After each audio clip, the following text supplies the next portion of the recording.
Skinny fries. Jesus Christ. I'm never going to understand this. I know. I don't understand why you don't understand, like, the distance between sound and light. Light travels faster than sound. We should do an episode on the speed of light. Physics? On basic physics? I You don't want think to we do have a basic light goes faster than sound episode? What's I wrong don't with think you? we have the Oh my God. listener bandwidth to do one on that. That's I like think a both whole of them would leave. college curriculum. Unbelievable. How are you, sir? Light versus sound. Better than you, because I understand basic physics. Yeah. Take any drugs lately? Christ, drugs? Never taken drugs. The listener, what is that a reference to? I don't even get the reference. Well, the reason I asked is because I figured this week I would, I want to talk about drugs specifically. Oh. Yeah. I know that was kind of an odd way to start this episode. Like smoking weed was like the drug. Like that was bad. Yeah. I didn't know anybody growing up that was into worse drugs, not at least until I got to college, right? I had a roommate in college who used to drink Robitussin to get drunk. Like, that's when it got worse. But really, high school days, it was weed. Nowadays, it seems to be like, you know, the natural drugs are nothing. Synthetic drugs are almost nothing. Now we got to get into prescription drugs that become something. And those are the big killers. So if you've probably noticed in the news, there's been a lot of talk about fentanyl lately and opioids, and you know, oxycodone was big in the news the past couple of years. Lots of court settlements. Now we're on to fentanyl. So I don't know why I really want to learn more about this and talk about this this week, but it was just kind of on my mind. I didn't really know much about it other than it was an opioid. So I figured this week, if you're game, we can talk about the skinny on fentanyl. Yeah, I'd love to get that. I know you probably researched this, and you know I haven't, so I am. You know I have stats. I'm thrilled for you to tell me the skinny on fentanyl. Oh, gotta get the stretch in. All right, what do you know about fentanyl? I know nothing. I think, you know, I know I've got a 15-year-old, right? So I know this drug is being laced with many others, that it's incredibly dangerous, that the dosage that's used in medical applications, it's a very narrow difference between that and the dosage that will kill you, and that many people are dying, and we're in the middle of an opioid crisis. That's it. That's all I know. So I would love for you to give me the skinny on everything else, because I don't know it. Yeah, so you're not far off. Mostly right. Couple things. So let's first of all talk about what it is. Okay, so you're spot on. It's a synthetic opioid.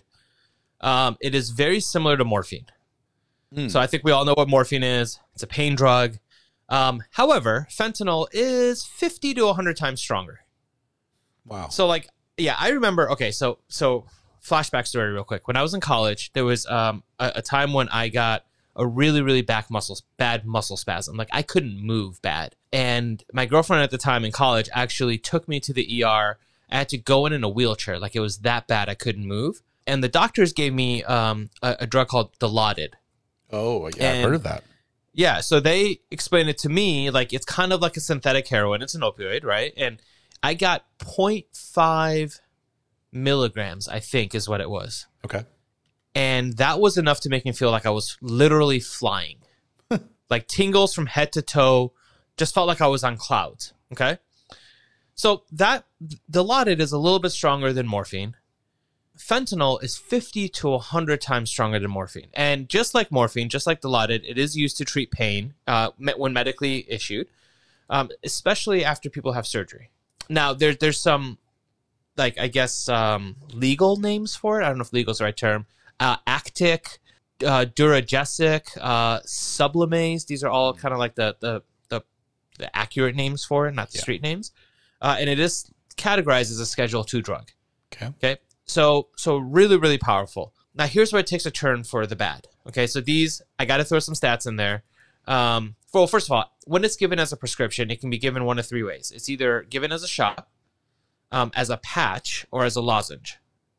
Shot, patch, lozenge. Okay, when prescribed. Okay. Hell of a piece of cold medicine. Yeah, or like a nicotine patch or something, right? Not a pill, not a powder. Those are, I think, the important things, okay? When it's given illegally, it's usually given as either a powder, dropped on blotter paper, put in eyedroppers, or as a nasal spray. And sometimes it's available as a pill.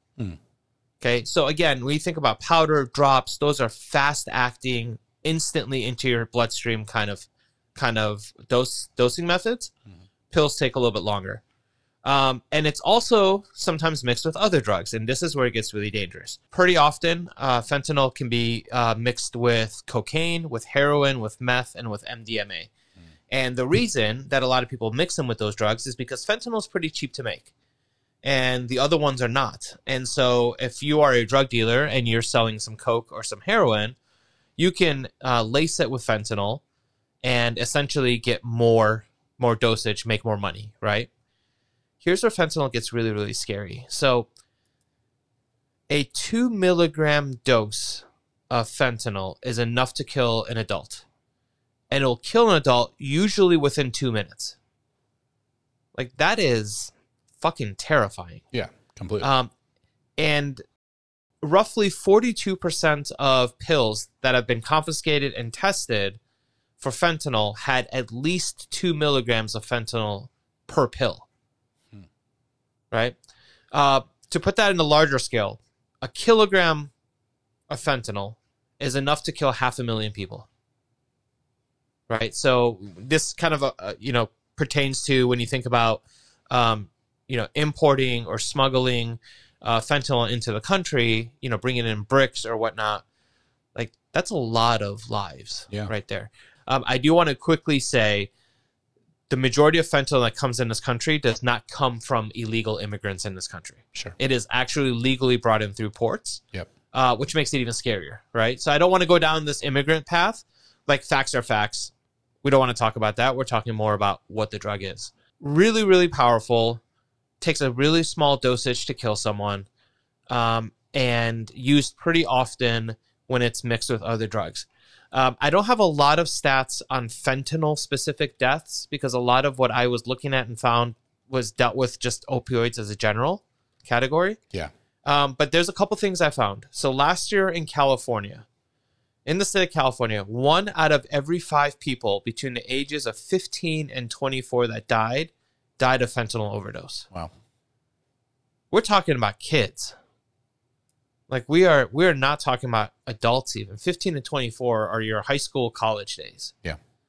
That's a scary thing. In Texas, in 2021, more than 1,600 people died of fentanyl overdose. And this is where it gets even more severe. That number was up almost 90% year over year for deaths. So it is, oxycodone, Oxycontin, that's kind of become publicized and in the mainstream, and I think a lot of people are becoming more aware of that, and or it's harder to get that now because pharmacies are being cracked down on, doctors are being more diligent in refraining from prescribing that. Sure. But now fentanyl in the illegal method is becoming a lot more readily available. So pretty scary stuff. Kind of terrifies me. But now that we kind of know a little bit about it, did you learn anything new from that? A kilogram can kill them, what'd you say, 1 million people? 500,000. Half a mil. The staggering scope of that, just how little is actually needed is really surprising. And I didn't know that there were that many medical applications. I guess I always think of it as an illegal drug. And so I know there are some, but I didn't know that it was kind of used in that way. And it was used differently. I guess that's the thing I thought about before is like, well, how small would the dose have to be if it were a pill form? But I guess that's a kind of direct to blood relationship, right? When you're taking it as a pill or a powder. Yeah. Yeah. I mean, anytime you take something as a pill, like it has to go through your entire digestive system, dissolve, get absorbed. Powder drops are instantaneous. And when I was researching this, the thing that really stuck out to me was the 2-minute mark. Like, you don't even know what's happening. Yeah. Right. And when I think about buying drugs, it kind of puts a lot of trust in a weird way into those people who are dealing the drugs, cutting the drugs, because you're hoping that they're measuring right. You're hoping, first of all, you're hoping it's not even laced. Right, if you're going to buy that stuff. But if it's going to be, like, there's a lot of risk. So, I think you and I are in the same boat. Just drugs are dumb. Don't do them, right? Yeah, of course. I'm not talking about smoking weed, just drugs in general. But this just takes it to another level. So now that we kind of know a little bit about it, I want to talk a little bit about what it does when it's in your system. So I want to talk about mostly the brain effects, because that's how opioids kind of work. We'll talk about some of the side effects, what overdosing means and looks like, and how to treat it. And then the addictive properties of fentanyl. And then finally kind of wrap up with like treatment. Okay. So let's talk about, first of all, like what it does to your brain. So opioids in general, once they enter your system, they will go directly to your brain and they connect to opioid receptors. And those are receptors in your brain that kind of control the pain and emotions aspects of you. Okay. And the reason opioids are so addictive and so kind of so dangerous is that over time, your brain adapts to that. So if you took a bump, or a, whatever, however you want to do it, over time, you're going to need more and more and more to get the same effects. Well, we know 2 milligrams will kill someone, right? So that risk goes up higher and higher every time you're doing it as you do it more and more. So let's talk about some of the side effects. So this first side effect is probably the reason why most people do these things. Extreme happiness, right? So again, the pain and emotion side of it. So extreme happiness is one of the main side effects. Some other ones that kind of goes downhill from here: drowsiness, nausea, confusion, constipation, sedation, problems breathing, and unconsciousness. Right. So it's like the good part and a ton of bad parts, right? I've never done drugs, so I don't really know why. I don't know what that positive feels like to speak to it.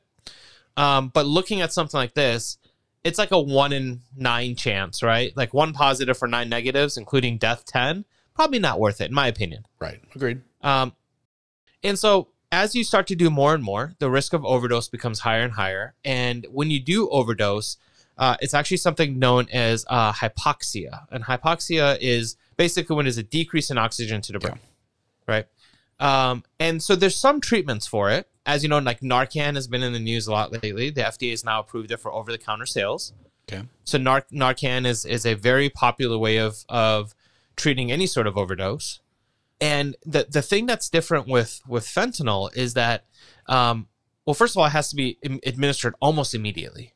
Like you don't have a lot of time when this drug can kill you within 2 minutes. Yeah. And the way it works is once you administer something like Narcan, it will immediately and rapidly go and bind to those opioid receptors in your brain to then block the effects of fentanyl or another opioid from being in control. Yeah. But because fentanyl is so strong, it usually requires multiple doses of Narcan, right? So it's not just, I've got my Narcan here, 1 shot, hopefully you're good. It's, I got to do it. Keep an eye on you. Keep doing it. Obviously, please, anybody who's listening to this, if you ever come across anybody or any situation, first thing you do is please call 911. Get some professional help there. Hopefully none of you who are listening will ever have to be in that situation or know anybody who's ever been in that situation, but I think that's a really important message. Fentanyl is also a very addictive drug. I think all opioids are, and we've kind of learned this. I know, like we said, oxycodone and stuff has been in the news a lot lately. What things do you know, or do you have you learned about how these drugs work when it comes to addiction? Yeah, I don't know anything about the medical reason it causes it, but I have some family history with that drug, and so I know some from some firsthand experience with it. Not okay. I guess firsthand's wrong. Secondhand. It's not me, but a family member. Got you. Yeah, I don't know anybody personally, and I'm kind of thankful for that. I know people who have been on pain medicine and who've gotten addicted to pain meds. Sure.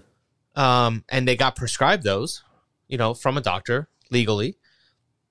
Opioids work the same way, right? And so the reason they tend to be addictive is because they're highly potent. They work. Yeah. If you're in pain and you take an opioid, you no longer have pain. There's a little bit of a difference between those, though, and other drugs when it comes to withdrawal. So some of the withdrawal symptoms, and with fentanyl, it's interesting because that withdrawal process starts pretty quickly. It's like within a couple hours. Yeah. And as I go through this, I'd love to see if you catch on any similarities or differences with the side effects. Okay. So muscle and bone pain. I mean, I think that's given. It's a pain med. Yep. Sleep problems, diarrhea and vomiting, cold flashes and goosebumps, uncontrollable leg movement, not the good kind that you want to burn extra calories, like we talked about a few episodes ago, and then severe cravings. Interesting. Right. Yeah. So when I was putting this all together, my mind immediately went to the comparison aspect, and a lot of the withdrawal symptoms are essentially opposites of the side effects. Yeah. But there is treatment for it. And so there's 3 different kind of types of treatments. And I'm going to do my best to get these names right because they're kind of medical. Sure. Methadone. Yeah. That one is pretty common. Buprenorphine and then naltrexone. None of these are going to be comfortable. Treatment never is. The withdrawals are never going to be easy. But the addiction, I don't think, is very easy either. Yeah. So it's just crazy, man. Like reading about this stuff and just learning more specific about fentanyl is, and again, I think the thing that really, really gets me on this is how just dangerous it is. Yeah. Like this isn't something that you're going to most likely overdose on because you keep getting your prescription medicine refilled at Walgreens. Mm-hmm. This is something that you're going to die from because the Coke you bought from somebody down the street is laced and you don't know. It's serious. It's a big deal. There's really no way to know that you're taking it. Yeah. Unfortunately, I don't have a really cool or fun or exciting way to end this. I just wanted to really talk about it because I think it is an important thing for people to know and to be aware of. Yeah. And in a weird way, in a parenting way, I hope like this scares the shit out of you. Yeah. If you're thinking about doing something dumb, and just it's not worth it. It really isn't. It does, and obviously I have a 15-year-old, so her and I have talked, and one of the things we talked about just 2 weeks ago was, over the course of your life, you're going to be presented with many opportunities to make a decision, right? And I'm not going to be there for those moments. My dad used to always give the metaphor of it's like, putting a space shuttle into orbit when you raise kids, because you have the smartest engineers in the world and you send them up into space and they go and they fly around the moon and they come back, and on their way back into the Earth, there's this moment for 2 minutes where all the radios shut off, right? And what my dad used to always say is, in that moment, the janitor and the most amazing engineer at NASA have the exact same amount of ability to make that space shuttle come back. And they're both praying the same way, as you just hope that those heat shields are going to hold up, right? And so my job as a parent is to build up the heat shields. And Absolutely. I was talking to Izzy about like, hey, there's going to be a moment, and it will feel simple. It won't be someone that shows up with a trench coat and says, here's some drugs, kid. It'll be a friend that says, I've been taking the same, pill to keep me awake and get better grades every day for the last 10 years. Just try one. I can't sleep at night. I know you can't either. I've been taking this thing. And that might be the one that's laced with something. And like, yeah. And as I share with her, if you ever need one of those things or whatever the version of that is, come talk to me. We'll go to the doctor. We'll ask, I'm not opposed to, I hope she doesn't ever need those. I am opposed to those, but in her eyes, Sure. I'm not opposed to the use cases that are proper, but I want it to be explored in that medical way. And keeping her away from that is really scary. It's really interesting. Just the idea that it can get on your hands and hurt you. A lot of people won't, I won't pick up a dollar bill laying on the ground anymore. Like things like that just really interesting how scary that world gets. Thank you for sharing that too. I was going to ask you, as a parent, how you approach that and how you would approach it. I think that's a lot of valuable teachings and just sharings with other people who are listening who are parents.